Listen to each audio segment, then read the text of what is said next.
Hey there, welcome back to another episode of Garden Hills Lifestyle, where we go beyond the listings and explore what makes our neighborhood so special.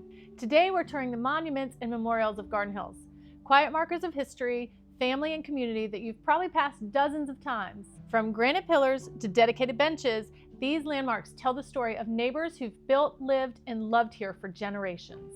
I'm Abbie Shepherd, resident and realtor in Garden Hills. I've been fortunate enough to live, work, and play in this neighborhood since 2008. The purpose of this video series is to give you a taste of the true Garden Hills lifestyle.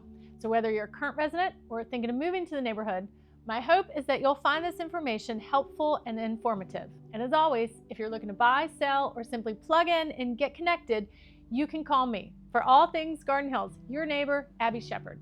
Our tour begins at the granite pillars that mark the entrance to Garden Hills. These pillars aren't just stone. They become the very symbol of our neighborhood, inspiring the Garden Hills logo you'll see on signs and community materials. Granite runs through Garden Hills in a literal sense. Many streets have granite curbs or walls supporting the landscaping. The same granite is used in the bridges that cross creeks in Sunnybrook Park and the Duck Pond. It's the thread of the community, a material that is enduring as the neighborhood itself. As we walk through the parks and green spaces, you'll notice benches to beloved community members who've passed. Each one carries a story, and together they form the mosaic of the Garden Hills spirit. A bench for George Heery. So here we are at the bench for George Heery, also a very kind man that died way too young. He had two young sons who went to Atlanta International School.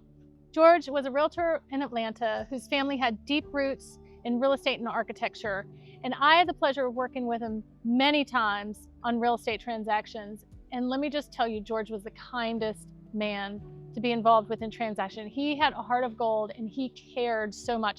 I mean, we had transactions where afterwards buyers had questions, follow-ups, and he got involved and really tried to help out. He truly cared about people, everybody he knew. Anybody that knows George knows this about him.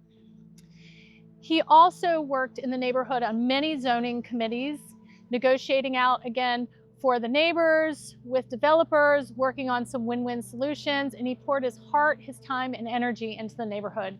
And you'd see him walking his dogs, and every time you passed him on the street, he would stop, have a conversation, always a smile. George was just a kind-hearted man who died way too young.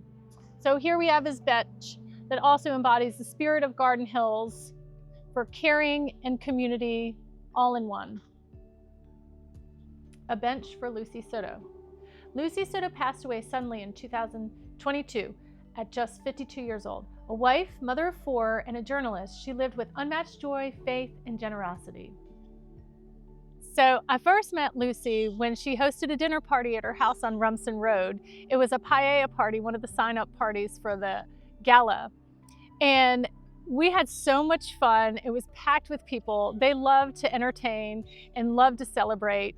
That home just embodied the family and their lifestyle of fun and togetherness. There was a slide actually that went from the main level down into the basement. And the kids at the time were toddler age to young tweens. Well, they moved away and missed Garden Hills dearly. So when they ended up moving back, they bought a home directly across the street from me. So I had the pleasure of watching the McCully kids grow up from the tween ages to young adults. Meanwhile, my kids and family of five were toddler ages, and Lucy was just such an inspiration and a great person I could chat with about raising a large family, and especially in a faith-based environment. Their kids, like mine, would walk to school in the mornings. They were very involved in soccer. She was a soccer mom on her daughter's sidelines all the time, and it was just such a joy watching them grow up. I got hand-me-down clothing from her and lots of parental advice. It's actually Lucy Soto McCully and their fun-filled family that we have to thank for the haunted house tradition today. Joseph had introduced that tradition by having a haunted house at his house for 2 years straight with his friends. And when they stopped, my family took over the tradition. And today we see more than 1,000 people through our haunted house during Halloween. So fun, family-oriented, faith-based is what Lucy and her family embodied and brought to the neighborhood. A bench for Price and Anita Williams. Price and Anita Williams Both poured their hearts into Garden Hills, leaving a legacy of service and stewardship that still shapes our community today. Here we are at the bench for Price and Anita Williams, who lived here 50 years, raised a family. Now, Anita was instrumental in starting the Garden Club and also the beloved Ice Cream Social, now in its 52nd year. So Anita definitely knew the importance of building community right here in Garden Hills. Now, Price, he was a local attorney, and he dedicated numerous hours pro bono for the Civic Association.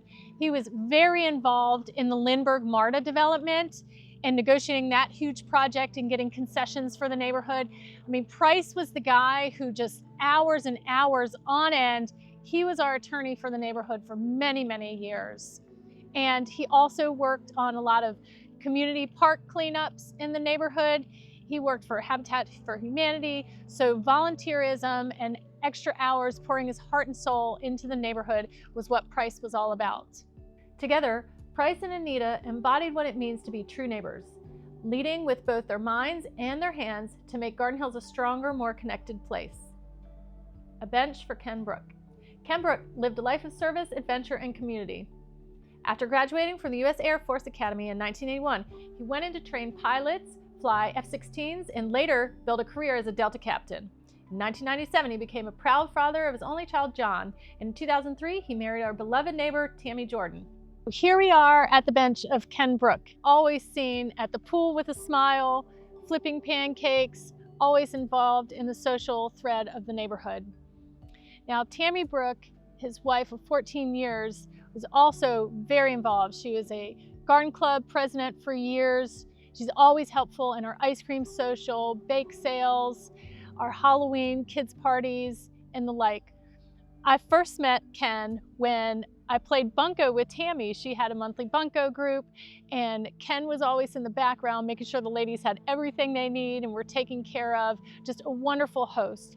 And again, embodying the community spirit of Garden Hills, helping out and connecting neighbors. Here in Garden Hills, Ken was known just as much for his neighborly spirit as for his distinguished career. He was a friendly face behind the grill at ice cream socials, the Easter Bunny delighting children, and the pancake flipper at countless community breakfasts. Tammy has carried on that spirit, serving the neighborhood through plantings, community projects, and as once president of the Garden Club. Together, she and Ken embodied the best of Garden Hills, service, friendship, and joy. His bench stands as a lasting reminder of a man who gave so much, both globally and right here at home. Molly Hall's swing at the pool. Near the pool stands a swing that honors Molly Hall, a young artist and mother who tragically passed away from breast cancer, leaving behind 2 small children. Here we are on the swing for Molly Hall. Now, I personally didn't know Molly Hall, but if she's anything like Wyatt and Georgia Engwall, her second cousins, they are amazing and such a beautiful part of the community. This year alone, they're doing 2 sign-up parties for the neighborhood. One of them I had the pleasure of hosting with them, and the other one, hopefully I'll be attending. They also live on the Halloween street, and Wyatt and Georgia Engwall are always delivering corn to neighbors, bringing by prepared foods, and just really loving on all their neighbors and friends. So in that spirit also embodies Garden Hills. Molly worked alongside long-term resident and interior designer Newbie Murray, whose husband Bill has served on NPUB for many years, is a well-known Buckhead broker with a deep love for Garden Hills. Molly herself also had a heart for this community. She even hosted parties at the rec center. After her passing, Newbie quietly placed the swing here in Molly's honor, without her family knowing. One weekend, Molly's mother was visiting her cousin, Wyatt Engwall. While walking the neighborhood, she unexpectedly came across her daughter's memorial swing. It was a total surprise and an emotional discovery. Today, Wyatt and Georgia Engwall lovingly maintain the swing as a tribute to their second cousin, ensuring Molly's spirit and memory remain present here. Though their time in Garden Hills was brief, her creativity, warmth, and family legacy live on through this special memorial. A bench for Adam White.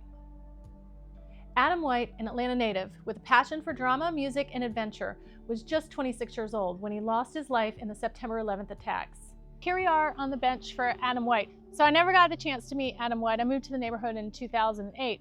However, I knew his father, who is a very, very nice man.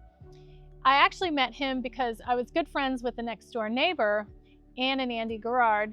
And when they had their son, Shelby just loved on him, took him places, babysat for him. He was a great neighbor to them. And I found out later on, he too had a large family, Adam being one of his sons.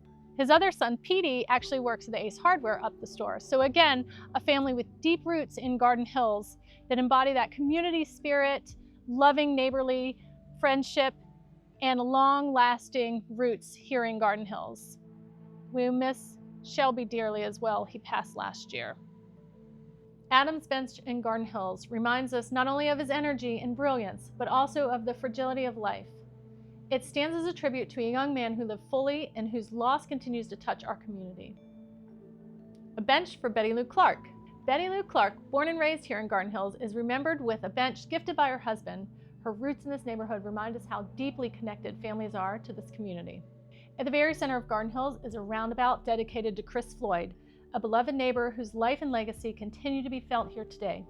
Born in 1971 and raised in Garden Hills, Chris was the older brother of Michael Floyd, who still lives in the neighborhood with his wife and 3 children.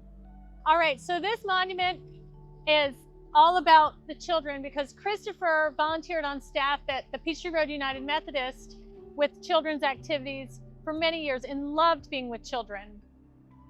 That's what embodies this part of this neighborhood as well. Christopher, his brother Mike, grew up here, still live here today. And you could see that brotherhood and fellowship throughout the neighborhood and multi-generations where they've put down roots here in the neighborhood. Now, Jim and Nancy Floyd are huge volunteers in the neighborhood. Jim Floyd has done many fundraising events. He spearheaded and was the inspiration for our neighborhood centennial celebration, making sure to bring everybody together for many, many years and reminding what makes Garden Hills great. He's raised over $100,000 alone just with that gala, and he's been very involved in the neighborhood galas, fundraising and building community for many, many years right here in Garden Hills. Local resident, long-term roots, Jim Floyd and his family, and his honor to his son who passed, Christopher Floyd. The roundabout dedicated to Chris is more than a memorial. It's a reflection of a family whose presence spans generations and of a young man who loved children and embodied the values of Garden Hills. It stands as a reminder of both his life and the Floyd's family enduring commitment to this neighborhood. From granite pillars to dedicated benches and memorials, these monuments are more than stone and metal. They're stories of love, service, loss, and legacy. They remind us that Garden Hills is not just a neighborhood, but a community built on connection. I'm Abbie Shepherd, and thank you for joining me on this tour of Garden Hills monuments. If you enjoyed this episode of Garden Hills Lifestyle, don't forget to subscribe, like, and share with neighbors and friends. And as always, if you're looking to buy, sell, or just plug into the community, I'm here for you. See you next time.